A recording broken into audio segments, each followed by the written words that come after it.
만에 올리네요.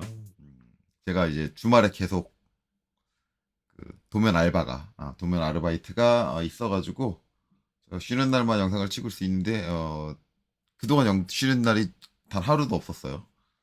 그래서 이제 어쩔 수 없이 이제 이따가 한 12월 지금 요번 주부터 12월 한 달 동안은 이제 일이 없을 예정이니까 뭐 그동안은 이제 영상을 또 찍어서 올리겠죠. 자, 그래서 CAT 2급 기출 문제는 11월께 아직 공개는 안 됐고, 그래서 이제 지금 찍는 영상은 이제 단면도 하고 있었죠. 아직 남아가지고, 단면도에 대한 얘기를 계속해서 해보려고 합니다. 자, 그래서 이제 이번에 나오는 단면도는 조합 단면도입니다. 그래서 정확하게 이제 KS 규격에 나와 있는 건 조합에 의한 단면도라고 되어 있고요. 일반적으로 이걸 줄여서 조합 단면도라고 얘기를 많이 해요. 그래서 이제 두 개 이상의 단면, 그러니까 우리가 예선전에 쳤던 건 이제 한쪽 면, 그러니까 단면이 잘린 면이 한 면인데 한 면이 아니라 단면에 의해서 잘린 면이 두 면 이상 나왔을 때 그걸 조합해서 처리하는 방법에 대해서 얘기가 나옵니다. 이게 기본적으로 타입이 두 가지로 나눠져요. 그래서 대칭형 또는 대칭형에 가까운 모양을 가지고 할 때 어떤 중심점을 기준으로 각을 기울여 가지고 면을 자르는 경우가 있어요. 그래서 그거를 이제 조합 단면 도중에 회전 투시 단면이다라고 이렇게 부르기도 하는데 어쨌든 그 방법이 한 가지 있고요. 그 다음에 하나는 조합 단면도로 유명한 것 중에 하나는 계단 단면도. 그래서 이제 그거는 아래쪽에 나와 있는 건데 단면도는 평행한 두 개 이상의 평면에서 절단한 단면도 이렇게 나오는데 이거는 이제 잘린 단면 자체가 이렇게 이렇게 이렇게 그래서 계단 형태로 나온다. 이렇게 스텝 밟는 계단 형태로 나온다고 해서 일반적으로 이제 계단 단면도라고 많이 부르는데 계단 단면도라는 말 자체가 사용은 하고 있지만 그게 이제 정식적으로 이제 KS 교육에서 계단 단면도다 뭐 그렇게 나와 있는 건 없죠. 이제 생긴 형태가 계단처럼 생겼기 때문에 이제 일반적으로 그렇게 많이 부르게 됐다. 그래서 이제 그렇게 나눠질 수 있습니다. 그래서 어, 이 지금 하고자 하는 거는 이제 이건 계단 단면도는 아니고 계단 단면도 이전에 이제 두 개 이상의 이제 대칭형에 가까운 형태에서 이제 두 개 이상의 면이 나오는데 이제 각으로 나눠지게 되거든요. 근데 이거는 표현하는 말이 별로 없어요. 어떻게 표현해 주는지 그냥 조합 단면도라고 부르지. 어쨌든 조합 단면도인데 조합 단면에서 회전된 형태를 사용을 한다. 뭐 그렇게만 알고 계시면 되는데 뭐 가장 좋은 건 이제 실제 작업을 해보면서 보는 게 낫겠죠. 그래서 이제 이쪽에 나왔습니다. 자, 기존에 저희가 작성했던 이제 문제 풀기 위해 작성했던 거에는 이 어, 조합 단면도 중에 이제 회전형 조합 단면도는 표시할 수 있는 부품이 없어가지고 제가 이제 따로 그려놨습니다. 그래서 이제 여러분들이 일반적으로 이제 전설의 기능사에서 많이 볼 수 있는 형태 중에 이제 두 가지를 샘플로 갖고 왔는데 그 두 가지에 대해서 먼저 얘기를 하죠. 일단은 요거는 이제 여러분들 뭐 많이 보신 문제 어디서 많이 봤다라고 딱 보시면 알 거예요. 이거는 이제 일반적으로 이지영 전동 음, 이지영 이제 레버 척, 에어 레버 척에서 많이 나왔고, 그 다음에 이제 뭐 삼지영도 비슷한 형태를 띠고 있죠. 이런 경우다. 기본적으로 이제 단면이 두 개가 필요하다라는 거는 이제 수문선이 두 가지로 이제 나눠져야 된다라는 건데, 지금 보시면 이제 여기 나사 있는 부분과 이제 가운데 정중앙에 구멍 뚫려 있는 부분, 요 단면을 처리하기 위해서는 그냥 요 정중앙을 잘라주면 돼요. 그렇죠? 왜냐면 뒤쪽에 있는 나사는 이렇게 나 있으니까 그러면은 요 앞쪽에 있는 사 같은 건 대각으로 이렇게 나 있잖아요. 그러면은 이제 그냥 정중앙에서 이거를 전단면으로 처리를 해버리면 어떻게 되느냐? 결국은 이제 이건 이제 없어진다라는 거죠. 이렇게 이게 없어지고 여기서도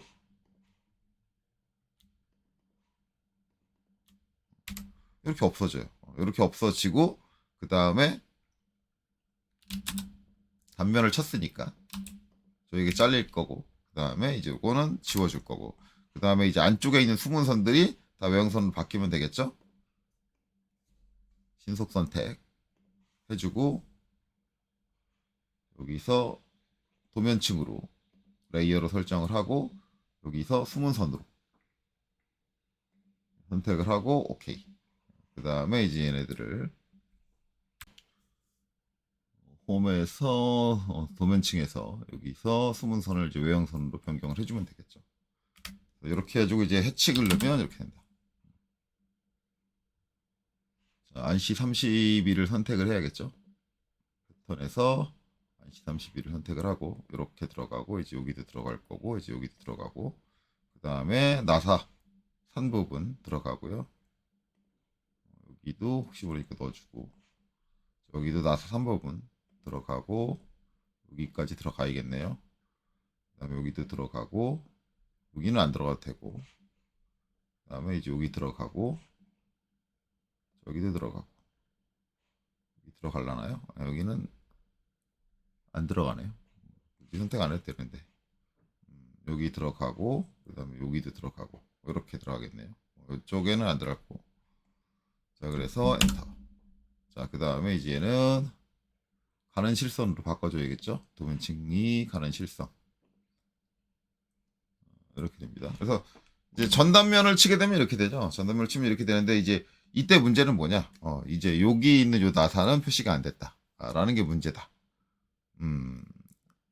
일반적으로 이제 전선경 기회도 기능사 이 이제 정답지 답지를 많이 보신 분들은 이제 저 부분이 문제다라고 느끼는데 저는 전혀 문제라고 느끼지 못하고 있어요. 왜냐하면 실무적으로는 이제 이게 이렇게 단면을 친다고 해도 전혀 문제가 되지 않고요. 우리가 이제 전선경 기회도 기능사에서 이 나사의 치수를 기입하는데 일반적으로 이제 그렇게 기입하는데 실무에서는 어쩔 수 없을 때 그렇게 전선경 기회도 기능사에서 기입하는 그 방식으로 기입하고 거의 대부분은 이제 그런 식으로 기입을 안 해요. 실무에서 나사에 대해서 그런 식으로 기입하는 경우는 되게 드뭅니다. 그래서 실무적으로 봤을 때는 굳이 요 나사의 치수를 기입하기 위해서 거기 단면을 친다? 그래서 솔직히 말하면 실무다라고 한다면 이거를 절대 조합 단면을 칠 이유가 없어요. 이건 알아두시는 게 좋아요.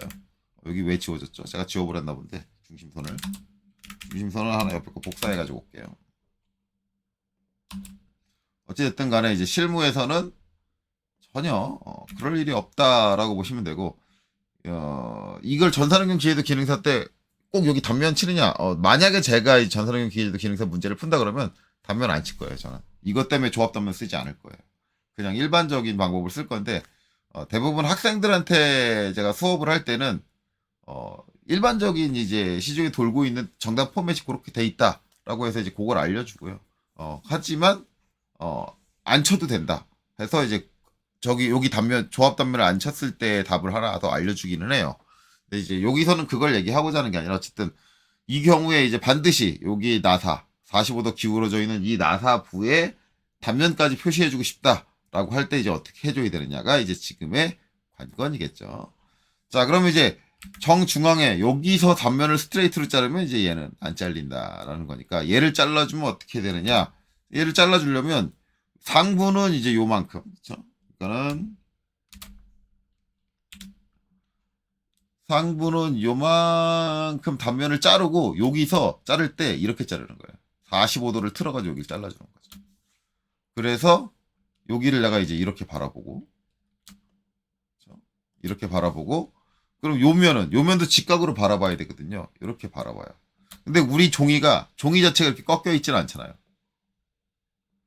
그럼 이 면을 내가 이렇게 바라본다. 얘랑 똑같이 이렇게 바라본다라고 그리면은 여기 길이가 다 어떻게 돼? 45도 기울어져 있으니까 줄어들어요. 줄어들어서 여기 뚫려 있는 구멍의 지름을 적절하게 표현을 못 합니다. 그래서 조합 단면을 쓸 때는 하나의 평면, 그러니까 직각투상으로 투상할 수 있는 면이 기준면이 돼요. 그래서 여기서 직각투상으로 투상이 가능한 면은 정중앙을 잘라준 이 면이죠. 이 면이 기준이면 여기서 꺾인 점을 뭘로 삼느냐? 회전축으로 삼아요. 회전축으로 삼아서 이 면을 이렇게 바라본 상태에서 상태의 형태를 요 면에 맞춰서 이렇게 펼쳐가지고 그려준다. 그렇죠? 그러니까 이 단면을 실제 보긴 여기서 이렇게 봤는데 그걸 이제 이렇게 펼쳐가지고 표현을 한다라고 생각을 하면 돼요. 그러니까 이걸 펼치게 되면 어차피 여기 반지름은 똑같잖아요. 그러니까 요 부분은 고스란히 그려져요. 단지 뭐예요? 얘가 이쪽에 오면 되는 거죠. 그럼 어떻게 돼요? 저걸 이제 표현을 해주면 자, 일단 해칭은 지워야겠죠. 여기를 이제 내가 잘라줄 때 요렇게 자른 거니까 여기는 안 잘리게 하부 쪽에는 얘가 안 잘려 있겠죠. 그렇죠? 요렇게 이 상태가 되겠죠. 상부만 이렇게 놓여진 상태가 되는 거고 이제 하부는 뭐예요? 하부는 여길 자른 게 아니라 중앙을 자른 게 여길 자른 거니까 요 뒤는 이렇게 없는 상태가 되고 요 앞쪽에 이 나사가 오는 거죠. 나사는 어떻게 돼요? 중심이 여기에 맞춰서, 그렇죠? 여기에 맞춰서 이렇게 오면 되는 거죠. 여기에 맞춰서 오면 되는 거고, 얘는 이제 MA 중심선이니까. 여기 나사 사이즈를 확인하면 되는데, 여기 나사 사이즈는 이제 4mm로 제가 5mm구나. 5mm로 잡아놨고, 뒤에 나사 사이즈를 확인해 보면 여기도 잘못 찍었는데 5mm로 돼 있죠. 그럼 같은 사이즈란 얘기네요. 같은 사이즈니까 얘 복사할게요. 다시 그리면 시간이 오래 걸리니까 지금은 나사 그리는 거에 대한 얘기를 하는 게 아니니까 여기 맞춰서 옮기고 돌려줄게요. 180도를 돌려주면 되겠죠. 자, 그리고 이제 얘를 지워주면 된다. 그래서 실질적으로 이제 조합 단면을 이용해서 이렇게 잘라줄 수 있다. 이걸 선생님 하부를 직각으로 자르고 그 다음에 상부를 이렇게 대각으로 자르면 되지 않나요? 라고 하는데 상부에 뭐가 있냐면 상부에 요 부분이 있어요. 이거 제가 평면도 안 그려놓고 그랬는데 상부에 요 부분이 있기 때문에 하부에는 이 부분이 없거든요. 이 부분이 없으니까 그럴 때는 이제 얘랑 같이 단면이 나와야 되니까 이럴 때는 이제 상부를 치고 하부를 꺾어주는 거고, 만약에 이제 이 요소가 하부 쪽에 있었다. 상부에 있지 않고. 그렇다고 한다면 반대로 처리를 해주는 게 맞겠죠. 하부를 직각으로 자르고 상부를 대각으로 잘라준다. 그러니까 이게 꼭 위쪽을 직각으로 잘라줄 필요는 없는 거예요. 내가 어떻게 자르느냐. 자, 이렇게 해주고 그 다음에 해치를 넣으면 이렇게 되겠죠.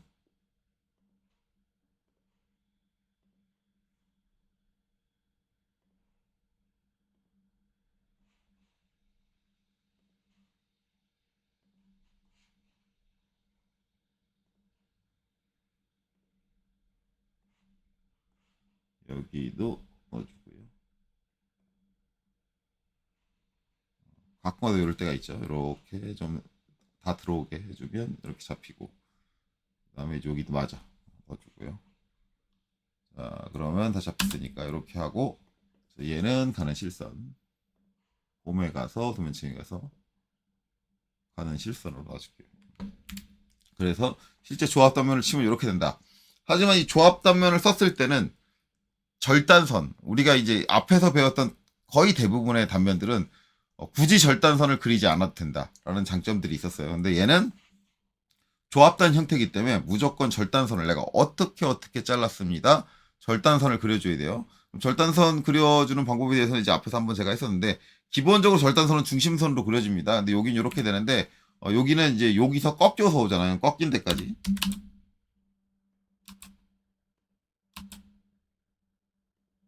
이렇게 되고요. 그 다음에 여기도 여기까지 끝까지 오고, 이제 바깥까지 이제 좀 빼주거든요. 똑같이 2mm를 뺄게요. LEN, DE, 2mm. 2mm를 빼줄 거고요. 그 다음에 전에 이제 앞에서 제가 절단선 표현할 때 표현한 거 보셔서 아시겠지만, 저 같은 경우는 폴리라인을 사용해요. PL 하고, 이 점에서. 이렇게, 저는 일반적으로 4mm 정도, 4mm 정도 뽑아주고, 이제 폴리선 쓴 이유는 얘를 더블 클릭해서, W 두께를 0.5 해가지고 이렇게 실제적으로 굵게 보이게 표현을 해준다. 그런 거죠. 여기 붙는 화살표는 DLI 해서 대충 치수를 하나 기입하고요. 이 치수를 깨요. 이 치수는 제가 기본적으로 치수 설정을 수정한 게 아니기 때문에 기본 값으로 돼 있을 거예요. 그래서 여기서부터 여기까지 거리가 2.5가 나올 겁니다. 그리고 문자 높이도 대략적으로 2.5로 맞춰져 있어요. 2.5면 2.5가 빠지는 거 여러분들 제가 앞에서 치수, 캐드에서 표현되는 치수의 높이에 대해서 설명한 거, 0.25가 빠지는 거 치수 값에서, 전체 높이에서, 그거는 알고 계시죠? 그건 앞에 제일 처음에 제도 이론 제일 처음 쪽에 있으니까, 그쪽 확인하시면 되고. 어쨌든 그렇습니다. 그래서 여기 문자 높이는 지금 2.5다라고 보시면 돼요. 2.5로 작성이 돼 있다.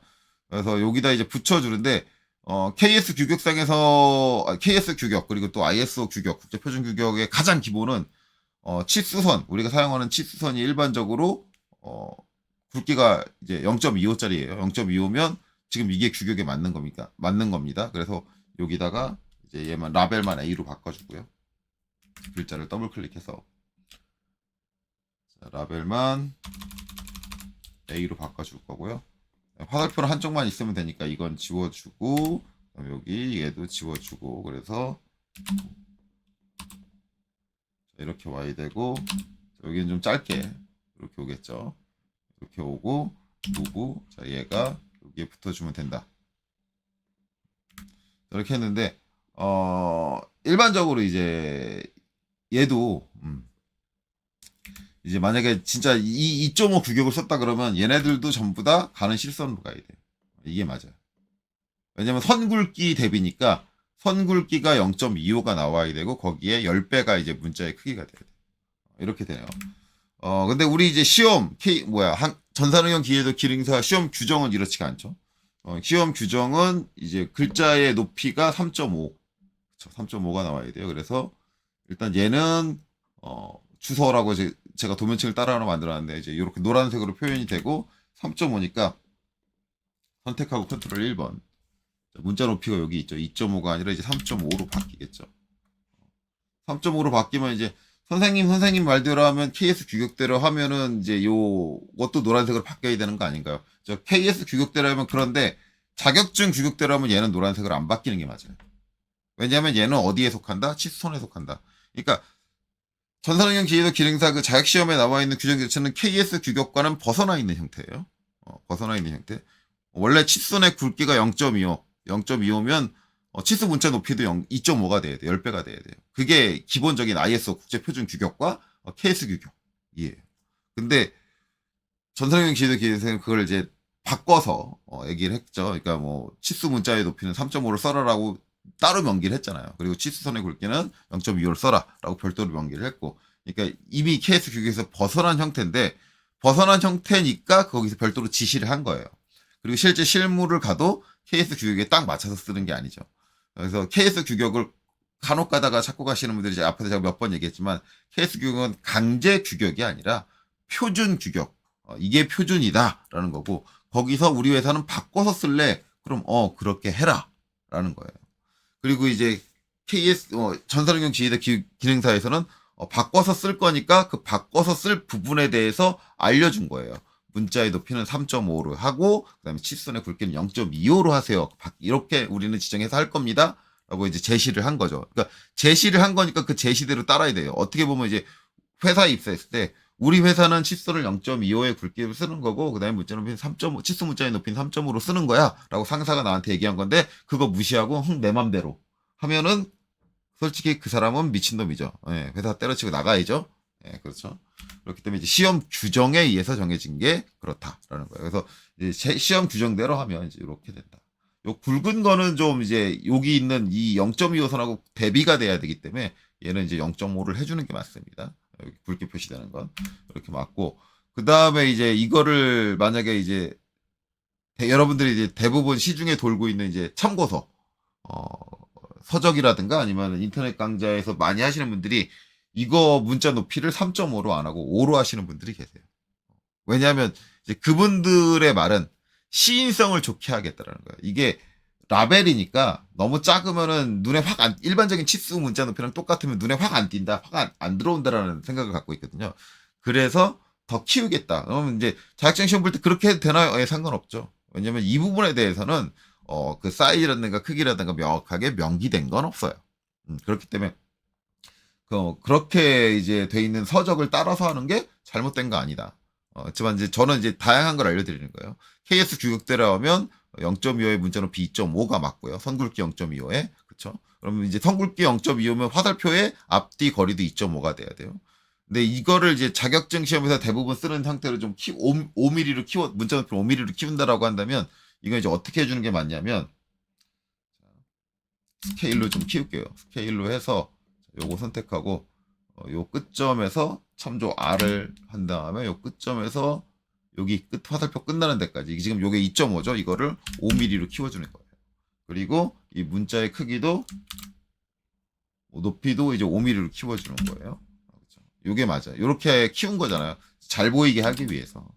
그러니까 이게 잘못됐다는 게 아니라 이렇게 키워서 이제 사용을 한 거다. 그분들은 잘 보이게 하기 위해서 나름의 이유를 가지고 이렇게 해준 거다.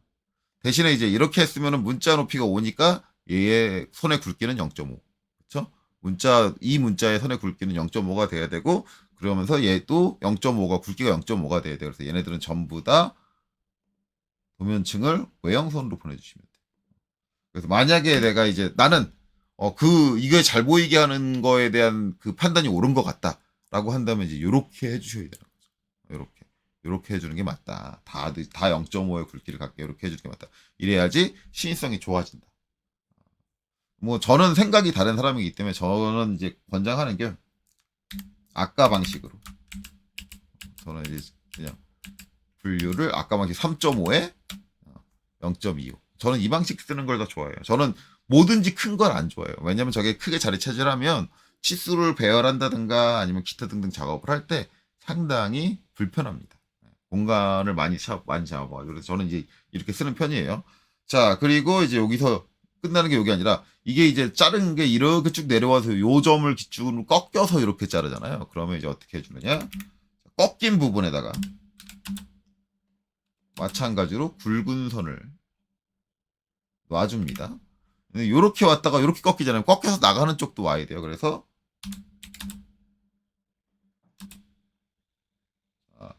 로테이트로 여기를 축으로 돌릴 건데 복사 C 원본은 남아 있어야 되니까. 그리고 여기서 여기까지면 90도에 45도를 더 가는 거니까 135도인데 마이너스 135도 이렇게 오고요. 그 다음에 여기서 CO 저 끝나는 부분도 굵게 여기 잘못 찍었네요. 여기서 요 바깥쪽을 찍어야 되는데 요 바깥쪽을 찍어서 자, 굵게 이렇게 나와야 되고 마찬가지로 여기도 얘가 붙어야 돼요. 그래서 CO 카피 여기도 라벨이 붙어줘야 되고 그다음에 여기를 찍고 그 다음에 RO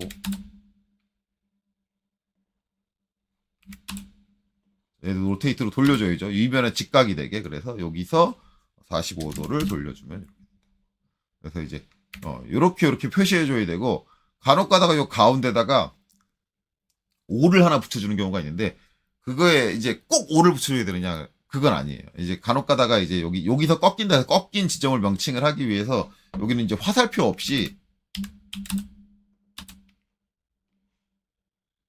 요 중간에다만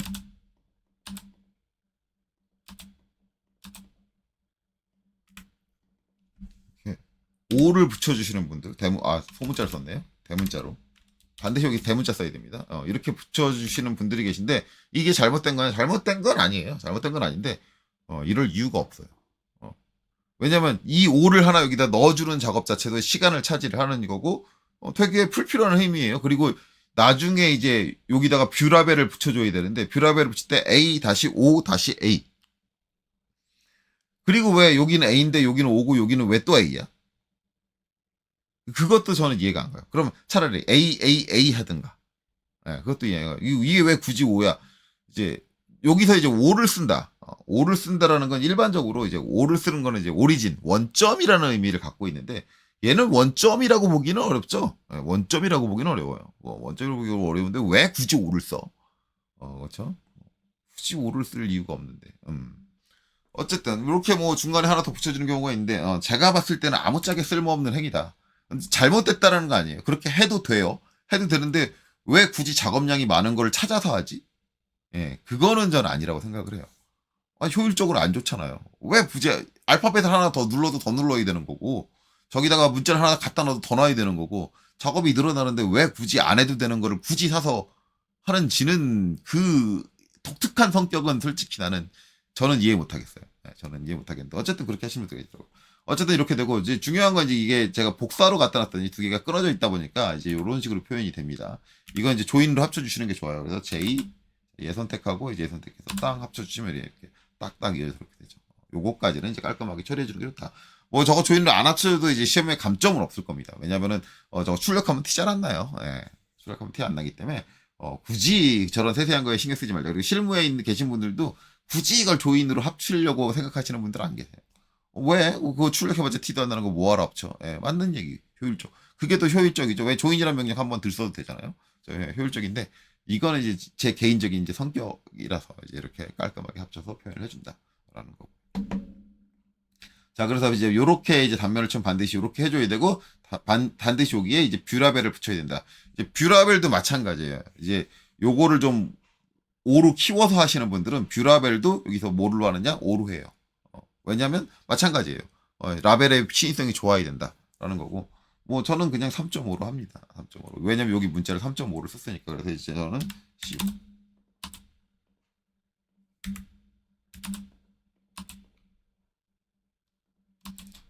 이렇게 해서 갖고 오고요. 여기서 이제 A에서 다시 A, A에서 A 사이다. 이렇게. 다시는 이제 안 띄워주고 싶으면 안 띄워줘도 돼요.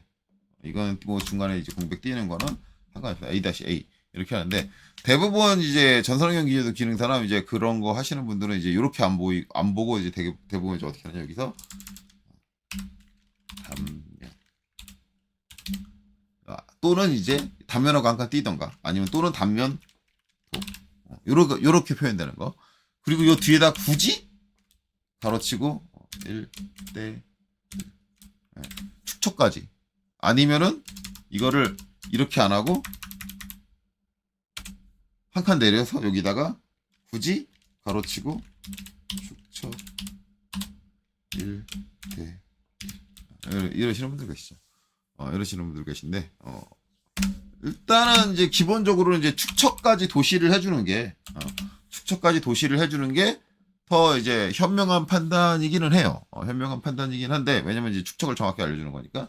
근데 일반적으로 실무에서는 단면에서 1대1이잖아요. 1대1은 축척을 적지 않습니다. 단면을 쳤는데 걔를 확대해서 그랬다. 아니면 또 축소해서 그랬다. 단면을 쳤는데 단면을 그 1대1이 아닌 상태로 그렸다는 축척을 붙이는데 일반적으로 단면을 자른 다음에 1대1로 표현했을 때 같은 사이즈로 표현을 했을 때는 절대 축척을 붙이지 않는다. 원래 이제 원본 옆에 잘린 거랑 똑같은 축척으로 그렸을 때는 절대 축척을 붙이지 않는다. 일반적으로. 근데 뭐 붙여줬다고 해서 감점 사항은 아니다. 붙여줘도 되는데 왜 굳이 붙여주느냐. 그리고 KS 규격에는 굳이 앞에 단면도를 쓰란 얘기도 없어요. 그냥 A-A라고 지칭해주면 된다. 이거 A-A다 그러면 A-A네 라고 이제 일반적으로 여기를 찾아보게 되니까 이렇게 되고요. 근데 이 단면도 앞에 붙이는 거는 일반적으로 실무에서도 붙여줍니다. 왜냐면 이제 저게 단면도냐 저렇게 이제 라벨이 붙는 게 이제 라벨을 공유하는 게 여러 개가 있는데 단면도도 있고 상세도도 있고 뭐 여러 가지가 있는데 아니면 그냥 상세도는 아니고 그냥 뷰 라벨일 수도 있고 뭐 이렇게 붙여주는 게 있는데 여러 가지가 있다 보니까 이게 그냥 단면도인지 상세도인지 빨리 구분하라 해서 이제 일반적으로 이제 저거 앞에다가 붙여준다. 실무에서는 솔직히 말하면 단면도라고 잘 안 쓰고요. 이렇게 쓰죠. 섹션 이렇게 잡아주죠. 섹션. 완전히 풀로 대문자로 쓰던가 아니면 앞에 대문자 쓰고 이제 소문자를 쓰던가 저렇게 해서 섹션 A-A 이렇게 잡아줍니다. 그리고 이제 밑줄을 쳐주는 경우가 있죠. 이제 밑줄 쳐주는 방식도 다양한데 기본적으로 이제 저 치수를 깨가지고 갖고 온 거니까 M텍스트입니다. M텍스트, D텍스트가 아니라 제가 좋아하는 D텍스트가 아니라 M텍스트인데 이 같은 경우 밑줄이 이제 하나다 그러면 여기 언더바가 있죠. 위에 있는 언더바를 사용을 해서 언더바를 줄 수 있는데 이렇게 되면 이제 선의 굵기가 무조건 문자 굵기랑 똑같습니다. 무조건 문자 굵기랑 똑같아지는데 문자의 선의 굵기하고 똑같아지는 걸 별로 원하지 않는 경우는 저 언더바 기능을 잘 쓰지 않습니다. 그리고 이제 언더바를 시인성을 좋게 하기 위해서 한 줄이 아니라 두 줄을 넣어주는 경우가 있어요. 그런데 얘는 무조건 한 줄밖에 안 가기 때문에 이럴 때도 언더바를 쓰지 않습니다. 간혹 가다가 이제 두 줄 써주는 데는 이제 만약에 여기 선 굵기를 이제 문자 선의 굵기랑 똑같이 하겠다라고 한다면 이렇게 언더바를 하나 해주고 그 밑에다가 추가적으로 선을 여기랑 맞춰서 하나를 그냥 더 그려주는 경우. 그리고 이제 간격 같은 건 좀 조정을 하죠. 그리고 이 선의 굵기도 두 줄을 사용할 때는 일반적으로 두 선의 굵기를 다르게 씁니다. 그래서 뭐한 선은 가늘고 그러니까 위에 선을 좀 굵은 선을 쓰는 경우 있고 아래쪽을 좀 굵은 선을 쓰는 경우 있고 이거 같은 경우는 지금 아랫선이 더 굵은 거죠. 0.5mm, 0.35mm 이렇게 되는 거고 아니다 나 위에 거 0.25mm가 돼야 된다 그러면 다시 더블 클릭해서 들어가 가지고 이제 여기 글자에서 언더라인을 삭제를 하고요. 그 다음에 카피 해서 이걸 하나 복사를 한 다음에 이제 여기서 이 선의 굵기는 가는 실선 이렇게 했습니다. 저는 이제 실무에서 이렇게 많이 썼고요. 이렇게 따로 선을 그리는 쪽으로 많이 사용을 했고요. 이제 이렇게 일반적으로 이제 시인성을 높게 하기 위해서 글자랑 좀 너무 가까운 것 같은데 이렇게 시인성을 높게 하기 위해서 밑줄을 쳐가지고 사용을 하는 경우도 있다. 그리고 이제 위아래 선의 굵기를 다르게 사용하는 경우도 있다라는 것까지 알아두시면 될 것 같아요. 이런 식으로 반드시 어디 섹션을 친 건지 라벨을 붙여줘야 된다. 그리고 절단선을 표시해줘야 된다. 자, 그리고 절단선 표현 기법의 한 가지. 지금 우리가 이제 일반적으로 공부하시는 분들은 이제 반드시 이렇게 선이 그려져 있는 게 기본으로 알고 있는데 실제 가장 기본은 이 선 안 그리는 겁니다. 이거 안 그리는 거예요. 안 그리고 그냥 얘만 이렇게 나와. 얘만 이렇게 나오고 여기도 이거 지울게요. 지우고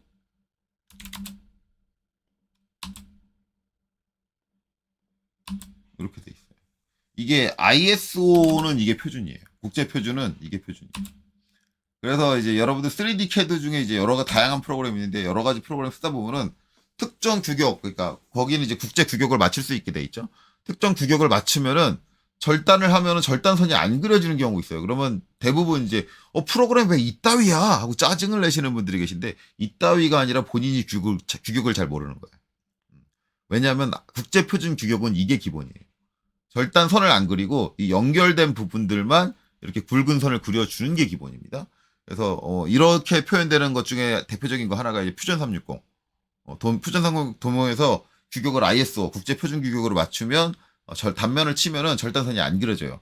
안 그려지면은 대부분의 사용하시는 분들이 퓨전 360 도면 기록 개떡 같네 이렇게 얘기를 하는데 아니요.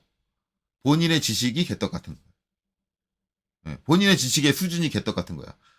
퓨전 360은 그 ISO 규격대로 했어. ISO 규격은 원래 그렇게 돼 있어요. 그렇게 돼 있고 부가적으로 절단선을 그릴 수 있다라고 돼 있어요. 기본은 이렇게 절단되는 이제 꺾이는 이 부분에 붉은 선으로 표현하고 이렇게 라벨을 붙여준다가 기본이고 절단선은 필요하면 추가로 그려줄 수 있다. 예요. 그러니까 프로그램 잘못했다고 생각하지 말고 본인이 잘못했다. 그리고 이제 퓨전 360도 그렇게 되면 뭐예요? 이 절단선을 내가 그려주면 되는 거죠. 네, 그려줄 수 있어요. 그러니까 그게 이제 본인의 지식이 짧은 게 마치 프로그램이 잘못된 걸로 오해하지 마라. 그런 얘기를 하기 전에 진짜 그 규격표를 찾아보고 제대로 이해를 하려고 해보고 그런 행동을 먼저 하셔야 돼요. 그런 거 하나도 안 하고 그냥 무조건 프로그램 욕만 하고 있어. 그렇죠? 근데 솔직히 말하면 저도 이 방식이 마음에 안 들어요. 왜 마음에 안 드는지는 뭐 여러분들 보셔서 알 거예요. 시인성이 안 좋아. 이렇게 끊겨 있으면 사람이 보기가 안 좋아. 절단이 어떻게 돼 있는지 잘 이해가 안 가. 그래서 기본이 아니지만 이 방식이 훨씬 낫다. 이렇게 절단선이 딱 이렇게 딱 돼 있는 게 훨씬 낫다. 그러니까 저는 꼭 절단선을 그리는 편이에요.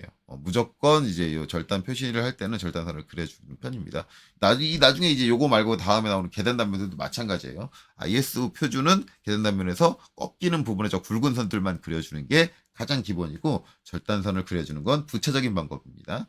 그거는 이해를 하시고 어떤 프로그램을 접했을 때 이제 그런 식으로 표현이 나왔다고 해서 이 프로그램 잘못됐네 라고 생각하시면 안 되고요.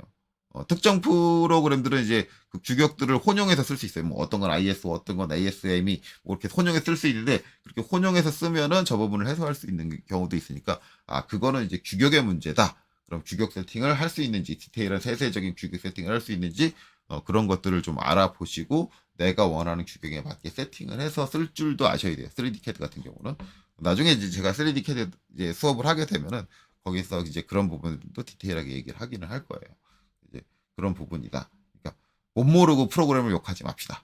제가 하고 싶은 말이에요. 진짜 이게 CAD 하는 강사분들도 그냥 자기 스타일에 맞게 안 나온다고 3D CAD 스튜디오 도면이 그냥 무턱대고 욕을 해요.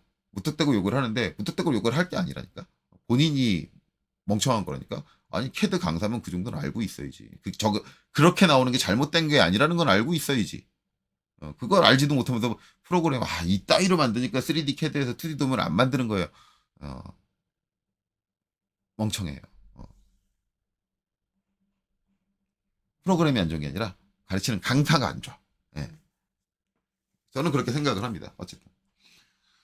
자, 이제 이렇게 나옵니다. 근데 어찌됐든 간에 이제 솔직히 말하면 이거를 굳이 이렇게 절단을 쳐가지고 이렇게 할 필요가 없죠. 이거를 한 게 뭐예요? 이제 결국은 나중에 이제 이거 해주려고 그러는 거예요. 치수에다가 이제 여기다 치수를 이렇게 굳이 이제 여기 치수를 이렇게 해가지고 이제 아직 치수 세팅을 안 했지만 여기서 이제 여기다 굳이 M5 여기 4개니까 4-M5 굳이 이걸 해주겠다고. 그 다음에 여기다 이제 DLI 해가지고 이제 여기서 이제 깊이 이렇게 딱 해가지고 이제 굳이 이런 식으로 기입을 하겠다고 굳이 여기 단면을 치는데 이거를 실무적으로 보면 참 미친놈이죠. 실무적으로 보면 참 미친놈이에요. 근데 대부분의 이제 국가자격 시험 이제 그 서적들을 보면 기를 쓰고 이렇게 하고 이렇게 기입을 해. 이렇게 안 하는 애들을 못 봤어. 답안 만들어 놓은 애들. 난 쟤네들 대체 무슨 생각 갖고 있는 애들일까? 이렇게 할 필요가 전혀 없는데. 솔직히 말하면 왜 저럽니까? 이거 하나 복사해서 할게요. 도대체 왜 저러는데? 자, 이것도 이제 여기는 절단선이 필요가 없으니까 이거 두고요.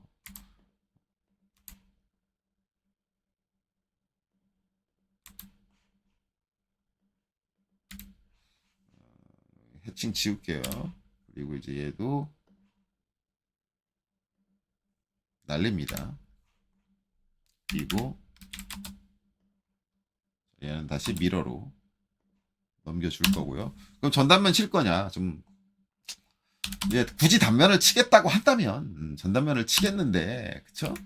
단면을 치겠다고 한다면 전단면을 치겠는데, 앞서서도 제가 얘기했지만 우리가 이제 굳이 이 형태에서 얘를 전단면을 치는 이유는 이미 이제 손제도가 끝난 시점에서 사라졌다. 왜? 우리가 저기서 전단면을 치는 건 지금 이 선들이 다 수문선도 그려줘야 되는데 그 많은 수문선을 손제도로 일일이 점점점 그려주려면 도면 그리는 애가 미쳐버린다 라고 했지만 이제는 손제도가 아니잖아요. 그쵸? 이제는 손제도가 아니고 뭐예요? 컴퓨터로 제도를 해요. 그러면 이거를 수문선으로 만드는 게 과연 그렇게 어려운 일이었냐? 아니죠. 더 이상은 얘를 수문선으로 만드는 게 그렇게 어려운 일이 아니다. 이렇게 지정만 해주면 되는데. 저는 지금 이제 한번 이걸 수정을 외형선으로 바꿔준 다음에 다시 이제 수문선으로 바꾸는 거니까 선을 일일이 선택하고 그랬는데 어차피 이거 그리는 단계에서 이렇게 수문선으로 그리겠죠. 그러면 이 상태에서 여기 치수가 기입이 안 되겠냐.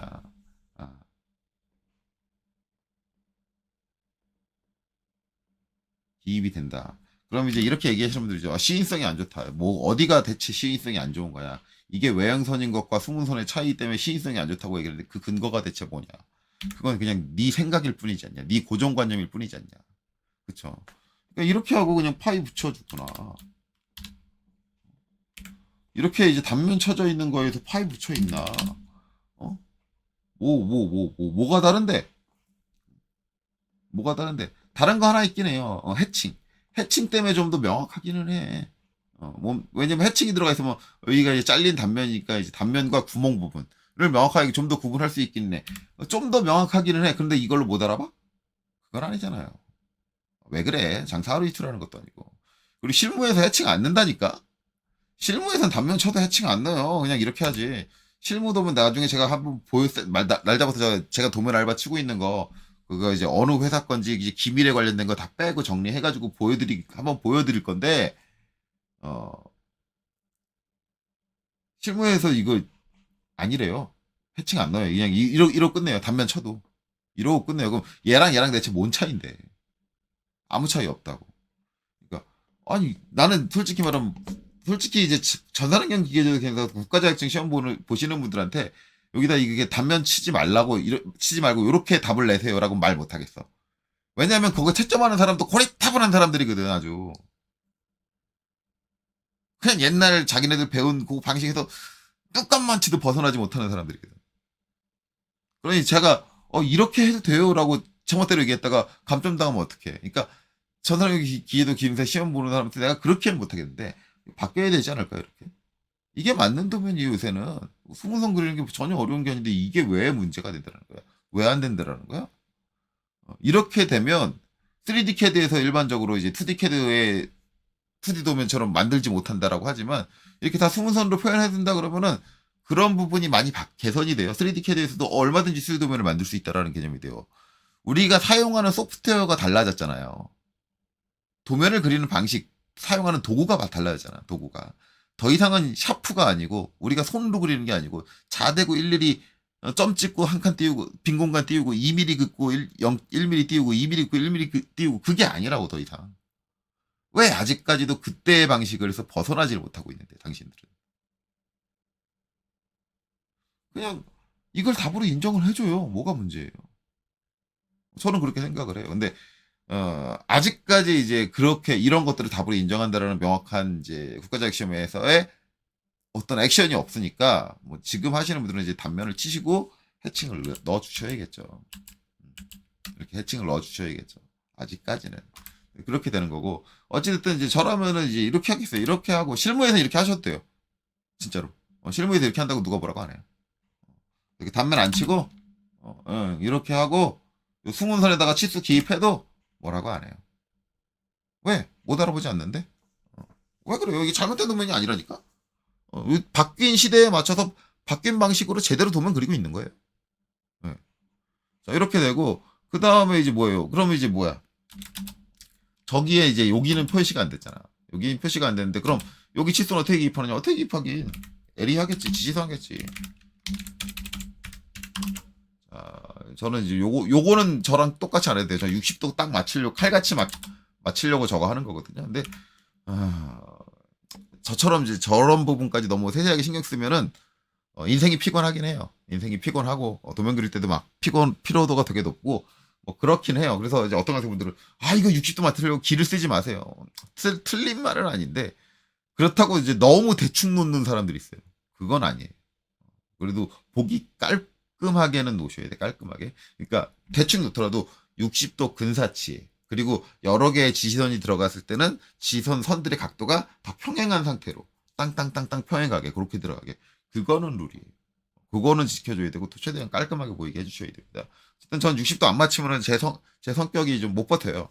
이렇게 하고 아직 치수 세팅 안 한 거니까 치수 사이즈나 뭐 색깔이나 그런 건 보지 마세요. 그건 나중에 치수할 때 할 거예요.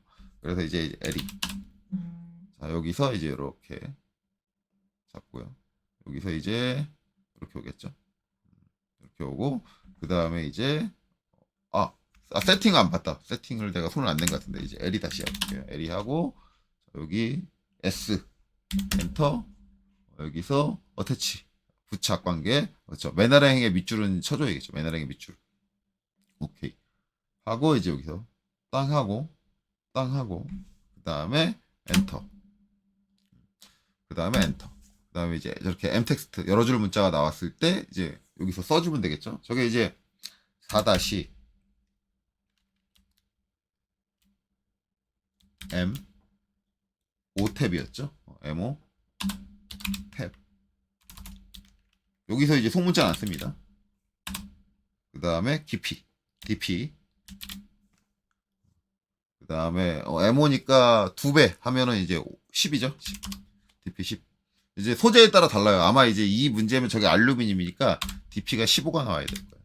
15가 나오는 게 맞아. 지금 저는 그림을 10으로 그렸어요. 근데 만약에 이 소재가 이제 스틸, 철이다. 일반적인 스틸 정도의 강성을 가진 거다 그러면 2배. 나사 규격의 2배, 10mm 정도 나는 게 맞고요. 그다음에 이게 만약에 좀 무른 재질이다라고 한다면 그러면 이제 15mm. 일반적으로 이제 저 같은 경우는 재질이 알루미늄으로 가기 때문에 15mm 정도 3배 해주는 게 맞아요. 그래서 이제 DP15 해서 엔터 이렇게 하고 어차피 틀어집니다. 그래서 전 틀어진 걸 맞추기 위해서 이 선을 미리 거놓은 거예요. 이렇게 당겨서 정확하게 60도를 맞추죠. 이제 보시는 분에 따라서 어떻게 생각이 될지 모르겠지만 저 선생 참 인생 피곤하게 산다 라고 한다면 틀린 말은 아닙니다. 맞아요. 인생 피곤하게 살아요. 근데 이 선들이 이제 제가 60도 딱 맞추고 나면 나중에 도면의 지시선들이 전부 다 그 같은 각을 이루고 있기 때문에 도면 정리가 딱 되고 나면 되게 보기가 좋아요. 정리가 딱딱딱 돼 있고 작업자들이 보기 되게 편안해야 합니다. 그래서 저런 것들도 어떻게 보면 작업자에 대한 배려라고 생각할 수 있어요. 일반적으로 이제 작업자에 대한 배려를 되게 강조하시는 선생님들이 계세요. 강조하시는 분들, 특히 가공 작업자들에 대해서. 근데 그 선생님들 말에 좀 안 맞는 게 이런 것들을 대충 처리해서 이 각도 뭐 좀 대충 어떻게 된다고 해서 손으로 대충 맞춰도 어느 정도 맞아요. 뭐 그렇게 하는데 보기 안 예쁩니다. 정리되어 있는 것 같아 보이지 않고. 작업자를 배려한다면 저걸 칼같이 맞춰주시는 게 좋아요. 그러니까 본인이 귀찮은 거는 작업자 배려 안 하고 정작 중요하지 않은 건 작업자를 무조건 배려해야 된다고 그러고 저는 이제 그분들의 마인드가 조금 이상해요. 왜 이런 부분은 굳이 배려를 안 해주지? 뭐 이제 뭐 그 생각의 차이겠지만 어쨌든 그렇으면 이제 이렇게 표현이 되죠. 그럼 이렇게 표현해주면 돼요. 그러면 이제 반대쪽은 이제 여기 이렇게 있으니까 이렇게 기입을 할 거냐? 이렇게 기입을 할 거냐? 그쵸? 왜 5.15가 나오지? 뭐가 잘못 찍히네요. 스냅이 잘 안 걸렸는데. 이렇게 하고 이제 또 깊이 아까처럼 그렇게 기입할 거냐? 아니요. 여기도 이렇게 기입 안 합니다. 실무라면 저기도요. 어떻게 기입하냐고요? 이렇게 기입하겠지.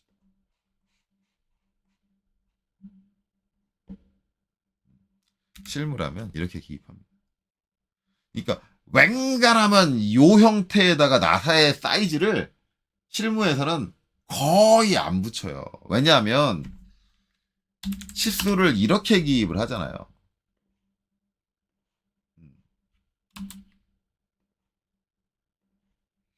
그러면 나사 사이즈 여기서 한번 보고 이 치수에서 한번 보고 그 다음에 깊이는 여기서 한번 보고 시선이 두 군데로 가야 돼요. 얘는 그냥 이거 한 줄 읽으면 끝나는 거예요. 그리고 기본적으로 나사나 드릴로 작업하는 것들은 이렇게 나와 있는 것보다 내가 같은 4개잖아요. 4개가 한꺼번에 보여가지고 얘네들 배치가 어떻게 되는지 배치가 돼 있는 곳에서 기입해 주는 게 기본이에요. 이쪽에선 배치가 안 보이잖아. 내가 예측을 해야 되는 거잖아. 여기 일반적으로 우리가 PCD를 적을 때도 이렇게 적죠. 이렇게 적는데 그럼 이제 이 PCD를 보고 이제 생각을 하잖아요. 여기 앞에 PCD까지 붙여드릴게요. P.C.D PCD 이렇게 적잖아요. 이렇게 적는데 그러면 어떻게 해요? 이렇게 적어놓고 이제 보면 요 PCD 52원에 이제 요거는 이렇게 적히겠죠? 4-MO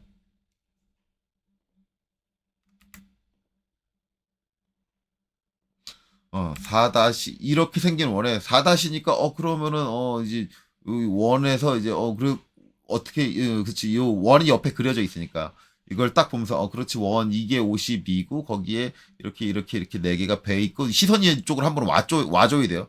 와줬다가 다시 이쪽으로 해서 그런데 깊이가 10 이렇게 읽는 거예요. 그러니까 이런 상황은 실무에서는 안 좋아해요. 작업자가 진짜 안 좋아해요. 그러니까 나는 그 작업자 위주, 가공 작업자를 배려하는 분들이 이거를 용납을 하고 있다라는 것 자체가 이렇게 치수 기입하는 걸 용납하고 있다라는 것 자체가 되게 희한한 거예요. 아니 자꾸 가공 작업자가 중요하다며. 그래서 모든 치수를 다 가공 작업자 위주로 작성을 해주길 원하고 있잖아. 너 그렇게 하라고 그게 좋다고 권장을 하고 있잖아. 당신은 너무 가공 작업자에 치중해서 그렇게 얘기를 하고 있잖아. 근데 왜 얘는 괜찮다라는 거야, 이거보다? 가공 작업자가 보기 편한 건 이게 훨씬 편해요.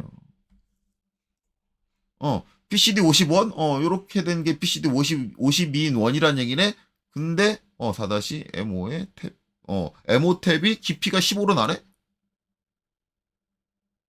이거 한 줄, 시선이 왔다 갔다 안 하잖아요. 여기서 PCD 확인하고, 그리고 PCD도 여기서 확인하게 하기 싫으면, 여기서 이제 이거 해주면 돼요. 이거 해주면 되는데, 단, 이렇게 기입했을 때는 이거를 이제 간혹가다 잘못 봐서 이게 52라고 보는 경우도 있고, 그렇기 때문에 이제 이거는 웬만하면 피하는 게 좋아요. 이거는 피하는 게 좋은 게 맞는데, 이제 만약에 동심원이 아니다라고 한다면 PCD도 여기다 요쪽에다 기입 절대 안 해요. 무조건 이제 여기다 해줘요. 여긴 동심원이 여러 개가 있으니까 여기다 안 하는 것뿐이에요. 헷갈릴 수 있으니까 작업자가 그렇게 이해를 하시면 돼요. 그래서 여기 이렇게 그려질 때도 이렇게 된다. 그러니까 그런 거를 따진다고 하면 여기서 단면을 치더라도 전단면을 치지 이것처럼 조합 단면을 친다라는 거는 너무 비약적인 거 아니에요? 물론 이걸 가지고 감점을 할 수는 없지만 만약에 이제 설계에 대한 채점을 하는데 좀 더 좋다 나쁘다를 가지고 판단한다면 저 만약에 제가 이제 주관적으로 어떤 채점을 한다 그러면 제 밑에 직원에 대한 평가죠. 밑에 직원에 대한 평가를 한다 그러면 저는 이렇게 그려가지고 오는 애들은 혼을 낼 것 같아요. 왜 굳이 쓸데없는 짓을 네가 사서 고생을 해가면서 이렇게 만드느냐. 그러면 이제 대부분 이게 더 정석적인 방법이고 보기 좋은 거 아니고 이게 왜 정석 아니에요. 그러니까 저는 지금 전산응용 기계들 기능사 그 시중에 돌고 있는 답지들이 마음에 안 드는 게 이런 포커스예요. 이럴 필요가 없는 건데. 실질적으로 저는 저도 이제 기계설계 산업기사 자격증 시험을 봤지만 전 거기 나사치스도 이렇게 기입했어요. 이렇게 기입, 여기 직경 따로 기입하고 이거 기입 안 했어요. 이렇게 기입했고. 이거는 이제 저의 실무 스타일이에요. 실무 스타일을 이렇게 써도 되는데 이게 이제 정확하게 말하면은 이제 우리나라 한글 표현이 아니잖아요. 그래서 이제 원래는 이제 요 DP를 깊이 이렇게 써줘야죠. 그리고 이제 탭은 원래 안 써줘요. 우리나라 이제 케이스 규격에 보면은 그냥 4-M5까지만 쓰게 돼 있고 깊이 15 이렇게 돼요. 이렇게 돼 있고 이 깊이를 이제 저렇게 한글로 쓰는 게 싫다 그러면 기호로 써도 돼요. 근데 기호가 어떻게 되냐면 이렇게 되고 대충 그리는 거예요. 이렇게 되고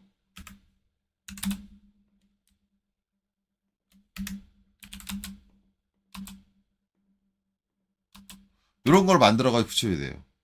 그러면 이걸 그림으로 붙여야 되니까 이 글자 중간에 못 쓸 거 아니에요. 그러면은 여기서 저 미리 그림을 하나 만들어 놓고 이렇게 공백을 띄워 가지고 이렇게 놓고 무브 해서 여기다 갖다 집어넣어 줘야 되는데 이 그림도 KS 규격이 있습니다. 어떻게 그리라고 규격이 있어요.